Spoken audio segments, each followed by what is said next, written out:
Scott Miller, welcome to the Human Capital Innovations Podcast. Jonathan, thank you for the platform and the spotlight. Delighted to be here.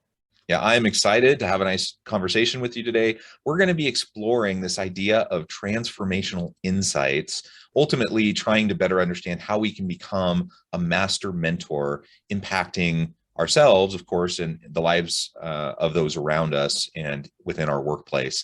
As we get started, I wanted to share Scott's bio with everybody, capping a 25-year career in which he served as Chief Marketing Officer and Executive Vice President. Scott Miller is currently Franklin Covey's Senior Advisor on thought leadership, leading the strategy, development, and publication of the firm's best-selling books. Now, I could go on and on and on, Scott, about your background, but I want to give you a chance to share with listeners anything you would specifically like to highlight or share just by way of your background and context.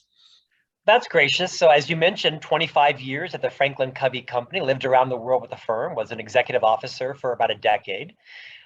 Let's see, I write a column for Inc. magazine each week. I, like you, am privileged to host a leadership podcast called On Leadership with Scott Miller, now the world's largest weekly leadership podcast. It's between 6 and 7 million each Tuesday. I'm a four-time author and many more books in the works. I host a new podcast we're launching called C-Suite Conversations with Scott Miller, coming in January. Most importantly, I'm a dad to 3 young boys that are 6, 8, and 11, about, with my wife, Stephanie. We live in Salt Lake City, Utah, and delighted to be here today to talk about mentorship. Yeah, thank you. And I have 6 children myself. What? It's fun. What? Fun to be a dad, isn't it? Lots of excitement, never-ending adventure. Stop, John, stop. You say that as like I have 6 Porsches. 6 children in Utah. This is like not a big deal, but in Florida, where I'm from, it takes a moment of reflection and digestion, sir. It's funny. Like you said, in Utah, there's larger than average families in Utah. You think? My wife and I are both from very large families. So in comparison, we're slacking. I'm from a family of 8 kids. My wife's from the family of 11 kids. So a generation removed, we've dialed it down a notch. Slacker. Quitter. Well, yeah. So again, thank you for joining me, and what a great background you have, an incredible podcast, incredible thought leadership that you're a part of, and you're just north of me. We could have hopped in the car and spent about 25-30 minutes and we would have been in the same room together. That's right. Yet we're joining virtually. Today, as we get started, maybe you could share with us your most recent release. I believe it's your most recent release, Yes. Master Mentors. Yes. Talk a little bit more about that book. And then I want to explore this idea of transformational insights and how that can drive the way we guide our mentorship. Sure. So just in September, my book, Master Mentors, came out from HarperCollins. It, in essence, is a compilation of 30 transformational insights that I wanted to share from the On Leadership podcast series that I host. After the first year or two of about 100 interviews, I began to realize, John, and this has been your experience, I'll bet, oftentimes the big golden nuggets are shared when we stop taping, right? Off air or just before air, or perhaps, in the metaphorical green room. So with permission and the endorsement of 30 of our first guests, I wrote a chapter about each of them. Light, easy, breezy, kind of chicken soup for the leadership soul, 2021, if you will. And it's fairly episodic by strategy. HarperCollins caught the vision. It's the first book in a 10-volume series where each year I'll be releasing a new version with 30 new mentors from the podcast. That was the criteria of being in the book, is you had to have interviewed and been on the podcast. It's done extraordinarily well. We're north of 10,000 copies sold in the first 6 weeks. We're very pleased with the progress. I think it hit a sweet spot. I think it hit a book that was what people were looking for. It was inspirational, for some transformational.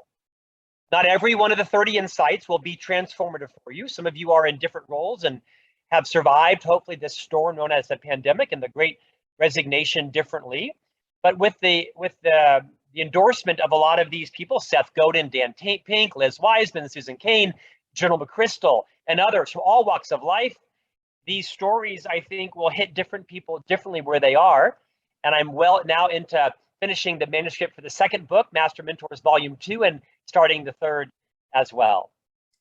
Yeah, that's wonderful. And we're going to get more into those transformational insights, but are there any specific takeaways from these leaders that you would like to highlight or focus on before we go further?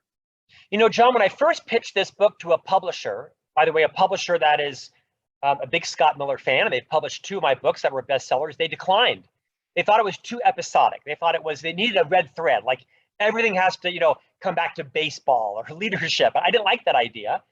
And so they are kind of episodic, right? I interview a world-renowned neuroscientist and psychiatrist on brain health, and someone on introversion, and somebody else on messaging. So all the chapters are very different. But what's common about these people, I think, are 2 things. And sometimes not everybody agrees with me on this idea. One is that they have an abundance mentality. These people are inherently abundant. They're not a scarce bone in their body, right? They have some fame, they perhaps have some wealth, some more than others, but they generally have this desire to help other people, to share their successes, in many cases, share their failures and their messes with others, to teach through them. So they all have a level of vulnerability. I'll tell you also what they also have is they just are hard workers. I had a podcast guest recently challenge me uncomfortably for like too long. Like, you're saying if I just work hard, I can be successful. You're saying my dad just needed to sell more fruit from the back of his truck. No, I'm not saying that. What I'm saying these 30 people have in common is they understand the old-fashioned work ethic. They understand there's no such thing as overnight success. There is overnight fame, and it's often either ill-gotten or fleeting. These people, what they have in common is they've toiled for decades, most of them, in obscurity. You don't see all the mistakes they made, the movie parts that they were denied, or the books they launched that you never heard about. All you saw was their inflection point, but it took them decades, many times, many cases, multiple decades of working hard and researching perhaps some horrible events that took them years to recover. So I'd say those are 2 of the consistent things on these mentors was hard work and an abundance mindset. I'm sure there were others, but those come to mind immediately.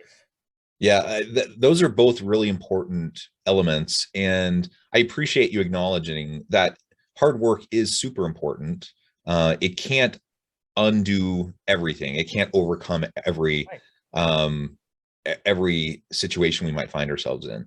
And so, we all have different privileges, and some people's privilege gives them a leg up and a kind of a head start, but they still have to work hard. Otherwise, they're not going to get to great places.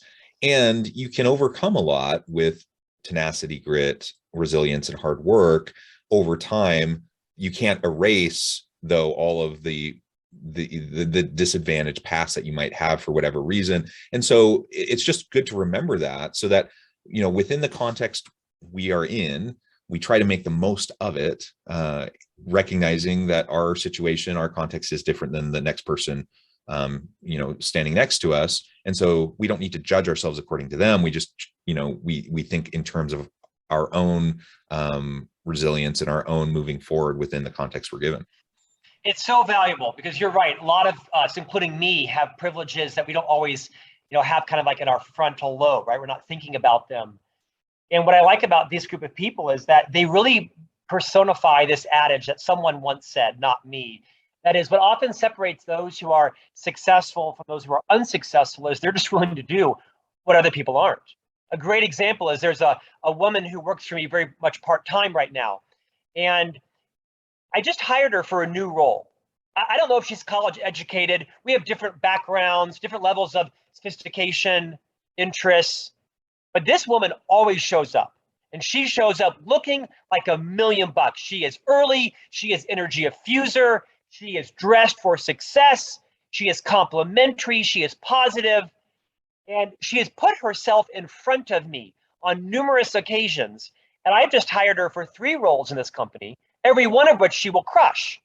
Not because she necessarily has the education or the technical experience. We don't live in the same circles. That's not a compliment or a detriment to either of us, but she always shows up as an energy infuser. And that has shaped my perception of her.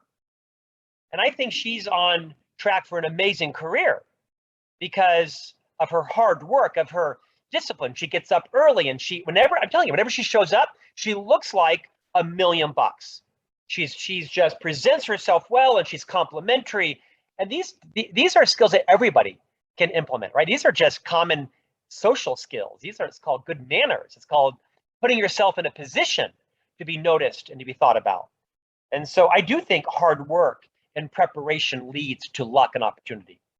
Yeah, oftentimes, people talk about creating your own luck, right?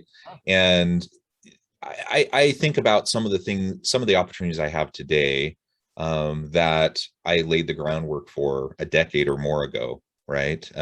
So if you have to play the long game, you have to recognize that there are things you're doing right now through your discipline, through your hard work, that eventually you'll learn the lessons, you'll develop the relationships, expand your network, and then they may not bear immediate fruit, but in the long run, new opportunities will emerge, and you can't. And people will notice you, right? People will recognize this. They may not right then and there, but you'll build a pattern for yourself, a reputation. You'll behave yourself into a reputation of being competent and trustworthy and willing. And those are things that you can't teach. These are skills that you develop in many cases over time. Yeah. And the world is full of a lot of really smart people who don't accomplish much of anything. And do you mean me? Do you mean me? Pointing to myself at times, but I think the hard work really goes a long way in just producing consistently over time and building that reputation, like you said. So well said. Being the smartest person in the room doesn't necessarily get you to your end goal. You have to have not just IQ, but EQ. You have to focus on relationships, and you just have to be consistent over time. I would not know. I often think I'm the smartest person, but I'm clearly not. People ask me all the time, Scott, how do you have 4 books out in this podcast and this book club and this podcast? Well, I get up at 4 o'clock every morning, like clockwork, every morning, 7 days a week. And I work hard. And I also deliver on my results. I make and keep commitments. I apologize when I am wrong. I acknowledge when I'm going to be late, but I have built a reputation of not being the genius, not being the most talented, not being the most educated. But recognizing that, and then surrounding yourself with people who are better and smarter and greater experts than you, right? That's the trick. Every one of them, including my wife. Yeah, absolutely. Well, good. So let's unpack this idea of transformational insights. What is that exactly? What do you mean? And clearly within your book, you present many of what you consider to be these transformational insights. Explain that a little bit more to us. I mean, I get it's a lofty promise, right? I mean, after I wrote it, I thought, well, gosh, that's ambitious. And I had to put every one of these chapters through that lens. The book is titled Master Mentors, 30 Transformative Insights from Our Greatest Minds. And I'll tell you, in many ways, I wrote the book about what spoke to me, maybe not right in that moment, but as a new father, as a terminated employee, as an entrepreneur, as someone struggling to pivot post-pandemic or reinvent myself or disrupt myself, someone moving in and out of relationships. And so I recognize that not every one of these chapters will be transformative for every person who reads it right then and there. Not possible. You can't please everyone. But I'm quite certain that if you read this book, you can read it in 3 hours. It's a plain white book. That you're going to find many things that hit you exactly where they needed to based on where you are on your own journey. Transformative meaning, do they challenge your paradigm? Does it kind of rock your world? Does it require you to ask yourself, do I have the right perspective? Is my perspective relevant? Am I willing to change my mind? Am I open to be influenced? Am I open to feedback on my blind spots? And so for me, transformative means that it changes your mind and it changes your behaviors, therefore it changes your results. And I'll tell you, every one of these spoke to me at some different level. That's why I wrote about it. I picked one insight from each guest, one idea, wrote a story about it, oftentimes with me as an example, both positive and negative, or someone else. And I think if you read the book, you'll find many of them to hit you where you are right now, or perhaps where you're going to find yourself later in life as well. Yeah, and when I think of transformational, I think of growth, continued development, and transform means change, right? And so if we're satisfied with where we're at, we're probably not striving and seeking for that transformation, and it's not going to happen. We're going to continue more with the status quo.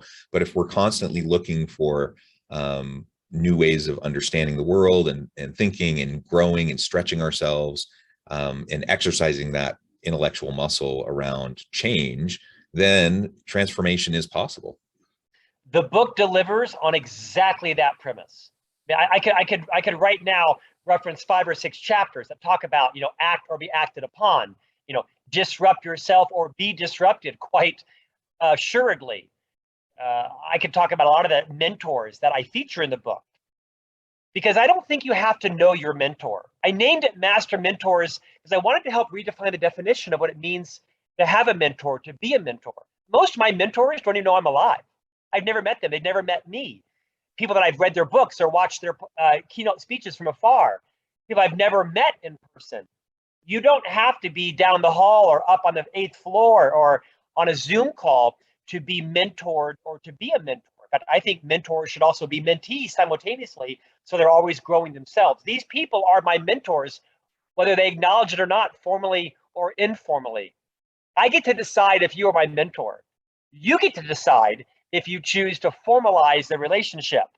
But I don't have to know you or to ask you to mentor me to be open to your wisdom, to your guidance.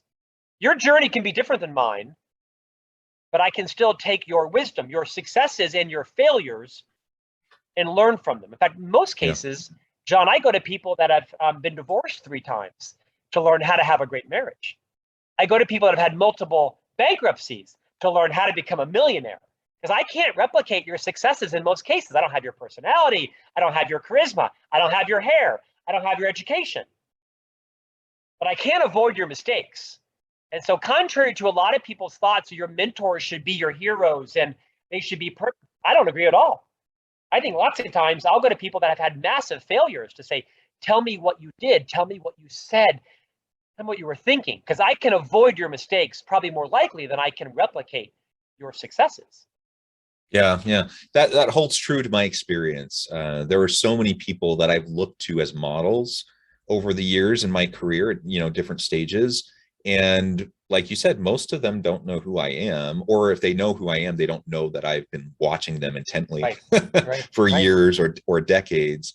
And to your point, some of the best lessons I've learned have been from the bad experiences or the bad examples where I've learned what not to do, as well as, the people modeling things that I should try to do. And so if we're constantly interacting with the world that way and looking for examples and looking for learnings through our various daily interactions, we're going to find them because that's the way the world is. We just have rich interactions, sometimes very painful, but rich in learning.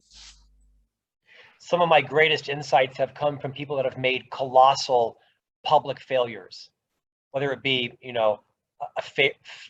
affairs with their spouses, bankruptcies, perhaps even something that became a criminal act. That was a major mistake, downfall, humiliation for them. In many ways, I see it as a gift to me, not like in a righteous way at all, just in, I wish sometimes, maybe I'll do this, is I'll let people know, when you did that, you paid a rough price for that. But can I tell you what a gift that gave me? I don't mean for it to be glib. I don't mean for it to sound righteous. I mean for it to be, my intent is to generally say, if there is any silver lining, your behavior, your action, your lesson has had a profound impact on me, and I have learned from you. Not to shame you, but to validate that there was some benefit of your action. And I hope that helps you, because it helped me. Yeah. I hope your listeners and viewers interpret what I said in the right way, the way I mean it. Yeah, I think I understand what you mean, and I appreciate that. It really is important for us to look for lessons everywhere and to express the gratitude to those who impact us. I'm a big believer that we should never suppress a kind thought. So when someone is impactful, we should be open about that and share that with them and let them know how they benefited us in our lives. And, so I try to practice that. I'm not perfect at it, but, I imagine there are many people over the years who get a random email from this guy they don't even really know, where I'm expressing gratitude, and they may not even read it. They may not even care, but maybe they do. And at least, I'll bet they do. It's a good exercise to just practice sharing that kind of gratitude. So it's good for me to try to practice that. And I hope that some people read those and recognize that I'm being sincere, and I really appreciate what they've done for me. Yeah, well said. Nicely said. So in our remaining time, I'm wondering if you want to point out maybe just one or two of the kind of consistent challenges and struggles that you see in leadership today, based on some of these lessons from your book, from your podcast, or just your successful career. Yeah, one that comes to mind, I was actually on the phone with an executive this morning. It's become a cliche, right? The Great Resignation, but it's very much here, and it's not going away, because although everybody was in the same storm during the pandemic, we've heard this phrase, we were all in different boats. But I think what is similar is that everybody is reassessing their values. Everyone, what is important to them, professionally, personally. And people are resigning in droves, but they're not resigning because of all the same reason. Everyone's got different reasons. We often hear this phrase called the golden rule, do unto others as we would have them do unto you. Treat others how you want to be treated. Nonsense. Stop saying that and stop living that. It's absolute bunk. Was it biblical? I hope not, because I don't want to go against that. But it is. It's a thread in all the major religious traditions. It is. So it's certainly so leave it to Scott Miller to call it bunk, right? Thank you for that. The platinum rule. Exactly. Treat others how they want to be treated. And let me jump in, because is the golden rule better than not doing it? Like just walking around treating people like garbage? That's horrible. And of course, the golden rule is better than that. But you're absolutely right. The platinum rule requires empathy. It requires self-understanding and patience. It requires us to listen and understand the people we're interacting with. Yeah. And so treating people the way they want to be treated, the way they hope to interact, that's the key, right? And who am I to say how someone else should perceive my actions? And so it just requires me to listen intently, to develop compassion and empathy, to have patience for myself and for others. And when I can do that, that really gets far beyond what even the golden rule can provide. So you've heard it here. Scott Miller is undoing thousands of years of wisdom. But I think what you said is beautiful. Here's a perfect example. In this organization I consult with, a tenured employee resigned this past week, 15 plus years of invaluable institutional knowledge. They left, not to go somewhere. They just left. They were fatigued. They were burnt out. I think they felt unvalued, and they quit 2 weeks notice.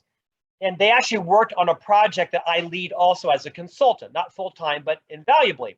And I attempted to recruit them back as a part-time outside consultant. They're not going anywhere right now. They're just regrouping, like hundreds of thousands of people are doing. They're just taking some time off and they're regrouping. And when I talked with their soon-to-be former leader, I mentioned to this person, hey, just so you know, although they're leading, I have offered them to stay part-time as a consultant with me on my project. And the leader said, well, what was the offer? I said, well, what do you mean? And they said, well, how much are you paying them? I said, I have no idea. We didn't discuss it. And the person said, well, you just said you gave them an offer. I said, I did. We talked about what are their passions? What are their desires? What are they trying to accomplish? What ignites their genius? Could this work in their new reality? And this person was like incredulous that I, quote, had made an offer, but couldn't quantify it. I said, we didn't even talk about it. I mean, that's like the least important thing on both of our minds. We'll make that work. And because I think another employee had recently left this leader, they actually did quit over compensation.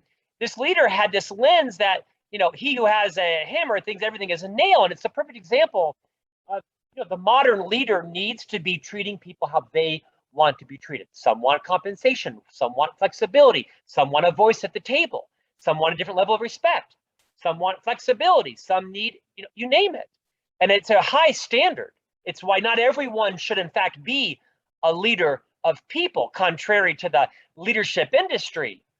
Yeah. It requires an unprecedented level of flexibility and emotional agility and nimbleness and self-awareness and time and exhaustion and patience to be able to understand what language is everybody in your team speaking, and you got to learn their language or they're out. It's a new Yeah. day. Yeah. Very well said. Well, Scott, it has been a pleasure. I know at the time it has flown by. We could go on and on and on, I imagine, all day. But I need to be respectful of your time and let you go on to your other busy meetings and other work that you have. Before we close, I wanted to give you a chance to share with listeners how they can get connected with you, where they can find your books, and give us a final word on the topic for today. Thanks, Jonathan. Great conversation. You can, of course, subscribe to our podcast at franklincovey.com. Just Google On Leadership with Scott Miller, video and audio every week. My books you can purchase in all bookstores, including Master Mentors on Amazon, Books A Million, Barnes & Noble, local independent bookstores. You can come to my website, scottjeffreymiller.com. Follow me on every possible social platform. Delighted to be here today. Thanks for the spotlight. Thank you. I encourage listeners to reach out, get connected, check out Scott's books, check out what he and his team can do for you. And as always, I hope everyone can stay healthy and safe, that you can find meaning and purpose at work each and every day. And I hope you all have a great week.